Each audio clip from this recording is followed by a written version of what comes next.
안녕하세요. 초등학생 딸아이를 키우고 있는 40대 여성입니다. 어디서부터 어떻게 이야기를 풀어나가야 할지 원래 남에게 제 얘기를 잘하는 편이 아니라서요. 하지만 가슴이 너무 답답해서 이러다간 화병이라도 생길 것 같아 말주변이 없으면서도 한번 제 이야기를 해보려고 합니다. 두서가 없더라도 한번 들어주세요. 남편하고는 사내 커플이었어요. 남편이 저보다 3년 먼저 입사하였고 제가 입사했을 때 저를 많이 도와줬지요. 그리고 그렇게 2년 정도 같이 일하다가 남편이 먼저 한번 진지하게 만나보지 않겠냐고 물어왔는데 당시 남편은 여직원들 사이에서 꽤나 인기가 있는 편이었거든요. 그래서 좀 뭐랄까 의아하면서도 싫진 않대요.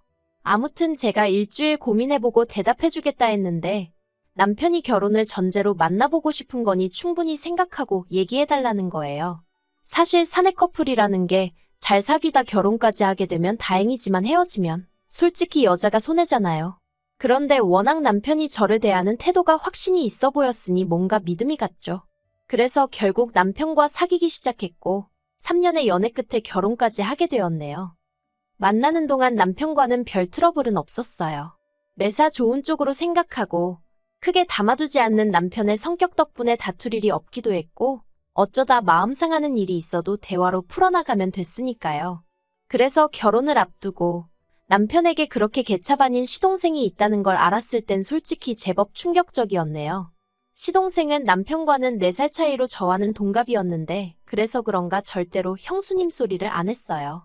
그리고 그쪽에서 형수님 소리를 안 하니 저도 똑같이 이름만 불렀거든요. 그랬더니 하루는 시부모님이 저를 불러서는 어째서 이름을 부르냐고 왜 맘먹냐고 하시는 거예요. 황당하더라고요.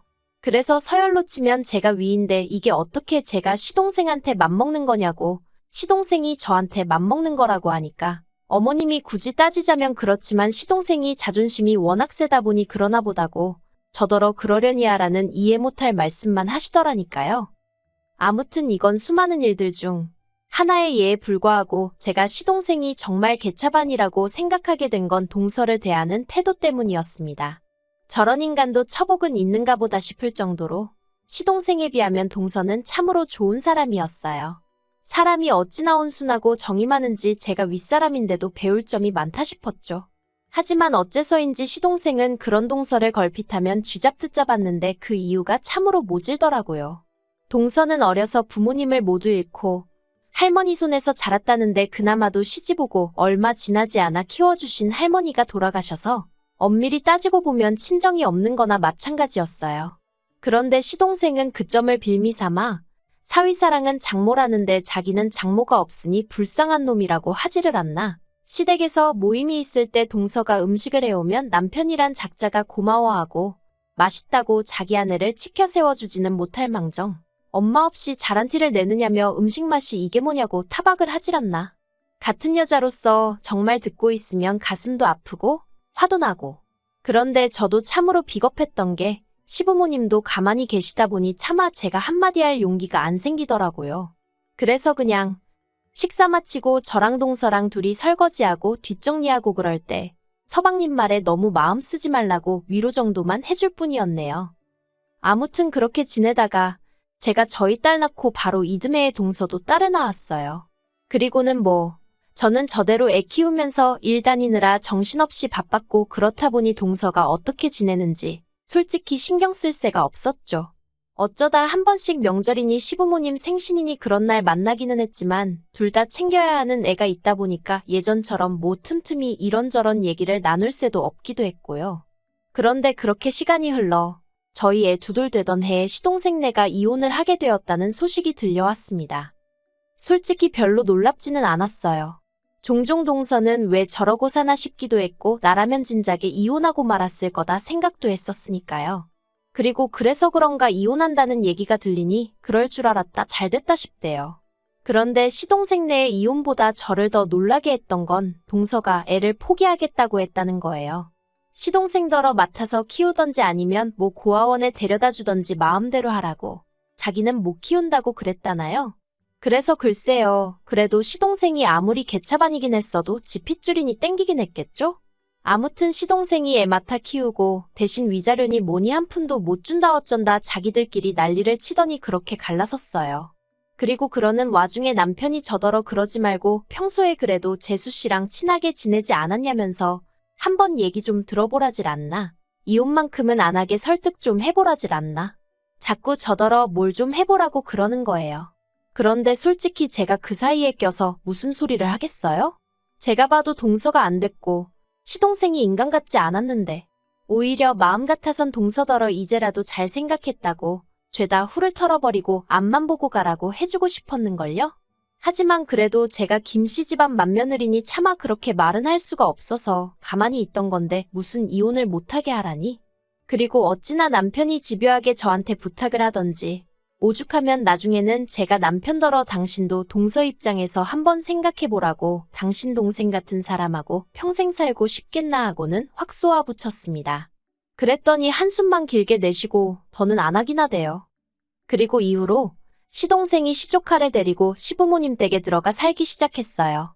원래 처음에 한 두세 달은 어머님이 시동생네를 오가며 아이를 봐주셨는데 그것도 못할 짓이라며 불러들이신 거죠. 그리고 그때부터 어머님이 시조카를 키워주시며 그렇게 몇 년을 사셨습니다.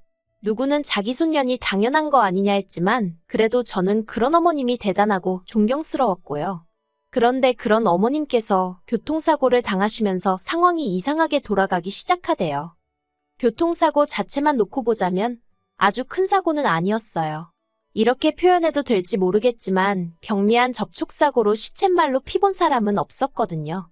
하지만 어머님은 늘 허리가 약해서 매사 조심스러우셨는데 그 사고로 인해 허리에 만성통증을 겪게 되셨습니다. 그리고 그때부터 어머님이 시조카 보는 걸 힘들어하셨어요. 아무래도 애가 초등학교에 들어가면서 챙겨줘야 할 것도 많아졌는데 당신 몸이 안 따라주니 힘드셨던 게죠. 어머님에 비하면 한참 젊은 저도 아침에 정신없이 애 챙겨서 학교 보내고 출근하고 그러면 혼이 쏙 빠지는 것 같았으니까요. 한편 그 무렵 제가 일하는 부서가 개편이 되면서 애엄마 입장으로는 운 좋게 재택으로 근무를 할 수 있게 되었습니다. 사실 코로나 때 시험적으로 재택근무를 실행했었는데 회사에선 그게 비용적인 면에서 여러 가지로 이득이었던 모양이에요. 아무튼 뭐져야 집에서 조금이라도 아이를 챙길 수 있으니 다행이었죠. 그런데 저 말고도 제 재택근무를 반기는 이가 있었으니 그건 바로 어머님이셨습니다. 어머님과 통화를 하던 중 제가 별 생각 없이 2주 뒤부턴 이제 집에서 일을 하게 되었다 얘기라니 듣던 중 반가운 이야기라며 너무 잘 됐다고 정말 좋아하셨거든요. 그리고 그때만 하더라도 그런 어머님의 반응이 떨떠름하긴 했지만 저는 크게 의미를 두진 않았고요. 그런데 제 재택근무가 시작되기 하루 전날 어머님이 시조카를 데리고 저희 집에 오셨습니다. 어머님이 연락 없이 시조카를 데리고 저희 집에 오시는 건 흔한 일은 아니었지만 그래도 종종 있었던 일이었기에 그 자체가 크게 당황스럽지는 않았어요. 하지만 어째서인지 그날은 어디 여행 갈 때나 쓸 법한 가방까지 들고 오셨더라고요. 그래서 제가 어머님께 이게 다 뭐냐 물었더니 어머님 하시는 말씀이 당신이 요새 허리도 너무 아프고 이래저래 심신이 말이 아니라며 당분간 시조카를 저더러 맡아달라대요. 황당하고 어이없고 하지만 저희 딸도 보고 있고 시조카도 보고 있는 상황에 싫은 티를 내기가 그렇더라고요. 그래서 애들더러 방에 가서 놀고 있으라 하고는 어머님과 남편을 부엌으로 이끌었습니다. 그리고는 이게 다 무슨 상황이냐 갑자기 연락도 없이 이러시면 곤란하다 하니까 기가 막히게 어머님이 눈물을 보이시는 거예요. 제가 정 싫다 하면 별 수 있냐 데리고 가야지 하시면서 말이죠. 그런데 어머님이 눈물을 보이시니 직전까지 난처한 기색을 보이던 남편마저 어머님 편을 들기 시작했습니다. 저더러 지난 몇 년간 어머님이 얼마나 고생하시는지 너도 직접 보지 않았냐면서 그때마다 너 우리 어머님 참 대단하시다 그랬다고. 그러니까 당분간만이라도 어머님 휴가 드린다 생각하고 한번 도와주면 안 되겠냐 하는데 환장하겠더라고요. 그리고 결국 저는 어머님과 남편을 어쩌지 못하고 일단 알겠다 했습니다. 다만 이게 절대 1년이고 2년이고 데리고 있겠다는 게 아니고 당분간만이라고 했죠. 그런데 정말이지 아이를 상대로 이렇게 말하고 싶지는 않았지만 아주 음흉하고 못됐더라고요. 제가 저희 애한테 늘 강조하는 게 사람은 남을 속이면 안 되고 항상 정직해야 한다는 거였는데 보란듯이 옆에서 거짓말을 해대니 미칠 노릇이었죠. 그런데 막말로 제 속으로 낳은 자식도 아니고 시족하다 보니 혼을 내는 것도 쉽지가 않았습니다. 처음에는 제 자식과 똑같이 대한답시고 이러면 돼안돼 몇 번 했는데 어휴 그걸 지 아빠한테 그러니까 시동생한테 뭐라고 얘기를 한 건지 하루는 시동생이 술을 잔뜩 처먹고 와서는 지혜한테 상처를 주네만에 별 헛소리를 해대더라니까요. 그래서 그럴 것 같으면 데려가라니까 또 데려가지는 않고 아무튼 무슨 이건 상전을 모시고 사는 것도 아니고 스트레스가 정말 이만저만이 아니었죠. 심지어 한 번은 제가 뻔히 보고 있는데 저희 딸 책이란 책은 다 끄집어내서 늘어놓더니 제가 얼른 치우라니까 저희 딸이 어질렀다는 거예요. 정말 어이가 없어서 제가 나를 뭘로 보고 저러나 싶은 게 게다가 그뿐만이 아니었어요. 어머님 입장에선 그래도 어떻게 보면 저한테 막무가내로 시조카를 맡기신 거잖아요. 그리고 그래서 미안함을 느끼셨던 건지 아니면 맡겨놓으시고도 못 믿어오셨던 건지 아무튼 어째서인지 일주일이나 2주일에 한 번 저희 집에 오셨는데 그럴 때마다 시조카가 어이없는 연기를 해대는 게 아니겠어요? 예를 들어 어머님 오시기 직전까지 이것저것 집안에 있는 온갖 과자며 과일이며 주전부리는 다 먹어치워 놓고 막상 어머님이 오시면 자기는 그냥 밥 안 먹어도 된다면서 제 눈치를 보는 척 하지를 않나. 그러면 어머님은 이제 제가 애한테 먹는 걸로 평소에 눈치를 주는 거냐 하시며 가뜩이나 엄마도 없는 애한테 그러지 말라 하시고 그럼 저는 저대로 억울하니까 그런 게 아니라고 말씀을 드리면 어머님은 또다시 어린애를 상대로 너무 그러지 말라고 하시니 정말이지 이건 당해보지 않은 사람은 모를 거예요. 정말 진짜 제 속을 까뒤집어 보여드릴 수만 있다면 그러고 싶은 심정이었으니까요. 그리고 결국 3개월쯤 되었을 때 저는 없던 신경성 위궤양으로 피까지 토하게 되었고 더는 이렇게는 못 살겠다 싶더라고요. 그래서 시부모님과 시동생더러 당장에 애 데려가라 했습니다. 그리고는 병원 진단서까지 꺼내 보이니 기껏 한다는 말이 너는 왜 이렇게 애가 예민하니 어쩌니 애 하나 휘어잡질 못하니 어휴 그래도 뭐 결국엔 데려갔어요. 그래서 이제 다 끝났다.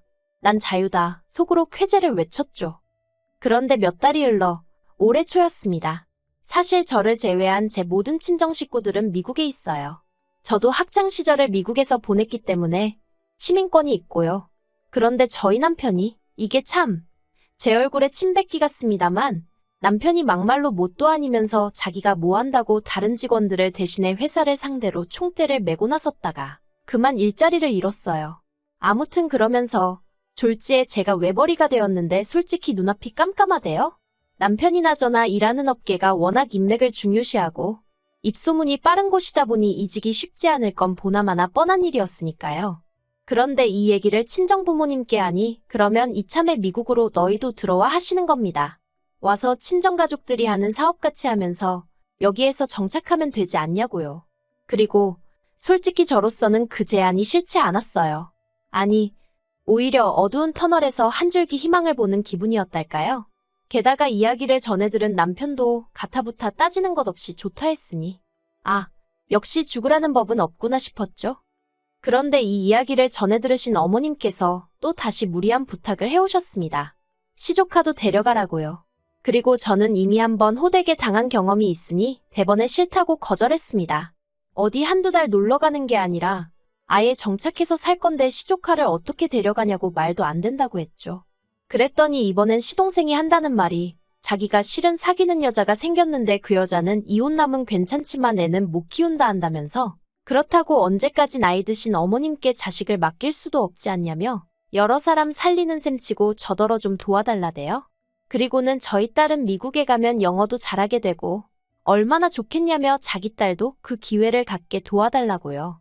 같은 부모로서 조금이라도 나은 환경에 애를 보내고 싶은 시동생 마음을 이해 못할 것은 아니었지만 그렇다고 해도 이건 뭐 얄팍한 동정심과 이해로 결정할 일이 아니었어요.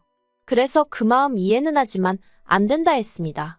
그런데 그랬더니 이제 아버님까지 등판을 하셔서는 너 하나만 참으면 나이 먹은 노인네들 숨 좀 돌리고 살 수 있고 불쌍한 네 시동생도 가정 꾸리고 지역마냥 살 수 있을 거고 엄마 없는 불쌍한 아영이도 기 좀 펴고 살게 될 거 아니냐며 어째서 맏며느리씩이나 되는 애가 그렇게 속이 좁냐고 화를 내시는 거예요. 그리고 다른 누구보다도 남편까지 이번 한 번만 어쩌고 하는데 이건 뭐 다들 나를 말려 죽이려고 작정을 했나 싶더라니까요. 그래서 남편더러 당신은 따라오지 말라고 했습니다.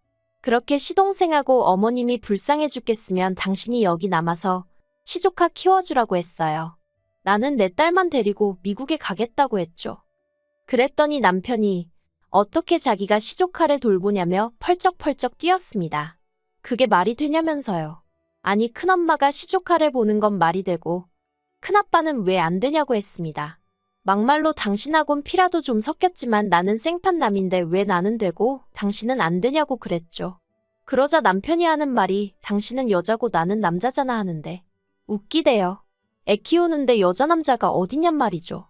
그래서 됐다고 말 같지 않은 소리는 할 것도 없다고 그냥 여기 남아서 시족 하나 키우라 했네요. 그리고 제가 본격적으로 딸 데리고 미국 갈 준비를 시작했어요. 학교 등록해야 하니까 서류도 떼고 뭐 이것저것 생각보다 챙겨야 할 게 많았거든요. 그런데 남편에 관해서는 정말 두고 갈 마음이었으니까 아무것도 뭐 제가 찾아보질 않았더니 한 일주일 지나니까 남편이 정말 자기를 두고 갈 거냐면서 슬슬 제 눈치를 살피더니 열흘쯤 됐을 때는 자기가 생각이 짧았다면서 그냥 우리 가족만 가면 된다고 저한테 들러붙기 시작하는 거예요. 그렇지만 이렇게 어설프게 넘어갔다가는 막말로 미국 도착하고 얼마 안 돼서 또 시조카 데려오네 어쩌네 하고 헛소리라도 하면 어쩌나 싶더라고요. 그래서 그냥 남편이 애걸복걸을 하는데도 모른 척하고 딸하고 제 티켓만 끊어서 미국에 왔네요. 그랬더니 이제 남편이 어떻게 이럴 수가 있냐는데 솔직히 이 일로 이혼까지 생각하는 건 아니에요. 다만 제가 마음만 먹으면 남편도 버릴 수 있는 모진엑스라는 걸 이참에 알려주려는 거죠.